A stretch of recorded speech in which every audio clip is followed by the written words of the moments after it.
यह वही नदी है, यह वही जगह है जहाँ लोग अपने पाप धोने का दावा करते हैं, जहाँ हिरण, कपिला और सरस्वती नदी मिलकर अरब सागर में विलीन हो जाती है। गुजरात के सौराष्ट्र क्षेत्र के पावन शहर सोमनाथ में बसा यह संगम स्थान, जहां आकर आपको मन में कुछ पवित्रता सा महसूस होता है। यहाँ आकर भक्तजन मोक्ष की कामना के साथ आते हैं, मानो जीवन का अंतिम ठहराव यहीं पर हो।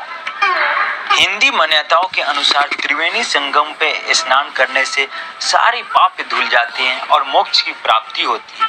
यहाँ का जल मान्यता के अनुसार इतना पवित्र और दिव्य माना जाता है कि एक डुबकी लगाने मात्र से व्यक्ति के सभी सांसारिक दुख दर्द मिट जाते हैं।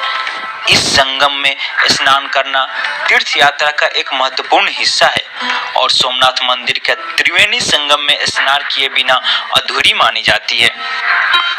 त्रिवेणी संगम से जुड़ी एक रोचक कथा है कि भगवान श्री कृष्ण ने अपने अंतिम समय में यहीं स्नान किया था। ऐसा माना जाता है कि भालका तीर्थ पर शिकारी जरा के बाण से घायल होने के बाद श्री कृष्ण ने त्रिवेणी संगम पर स्नान कर अपने नश्वर शरीर का त्याग किया था। इस कारण यह स्थान मोक्ष भूमि के रूप में भी जाना जाता है। यहाँ आने पर आपको ऐसा महसूस होगा मानो भगवान श्री कृष्ण की दिव्यता आज भी इस भूमि पर बसी हुई हो। इतिहासकारों का मानना है कि त्रिवेणी संगम का उल्लेख कई प्राचीन ग्रंथों में मिलता है। पौराणिक कथाओं के अनुसार यहाँ श्री राम अपने वनवास के दौरान आए थे और पूजा अर्चना की थी। महाभारत में भी इस पवित्र स्थान का उल्लेख है, जहाँ भीष्म पिता ने अपनी अंतिम क्षणों में विश्राम किया था। तो अगली बार आप जब कभी भी सोमनाथ मंदिर आने का प्लान कर रहे हैं और भारत का पहला ज्योतिर्लिंग दर्शन करने के बाद यहाँ पर त्रिवेणी संगम में एक डुबकी जरूर लगाएं।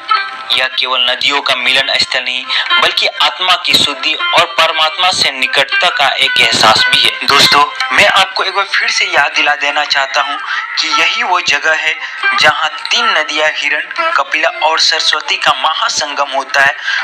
इसके बाद ये नदियाँ वो दूर दिखाई दिए जाने वाला महासागर में विलीन हो जाती है और ये महासंगम के किनारे पे आपको बहुत सारे लोग मछली को दाना और खाना खिलाते हुए भी दिखेंगे। खाना में जो है आटे का गोला या तो फिर बिस्किट या कुछ ऐसी चीजें हो सकती है और ये सारी चीजें आपको वहीं पे उपलब्ध दुकानों में मिलेगी। दोस्तों, आप देख सकते हैं कैसे यहाँ पे मछलियाँ हाथ से खाना लेकर जाती हैं और अपना पेट भरती हैं। तो आप जब तक ये देखिए और हमें दीजिए विदा। धन्यवाद।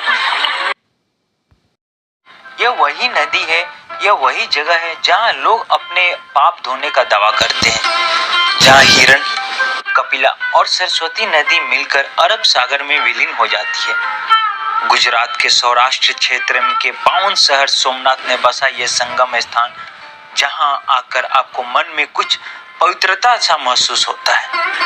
यहाँ आकर भक्तजन मोक्ष की कामना के साथ आते हैं।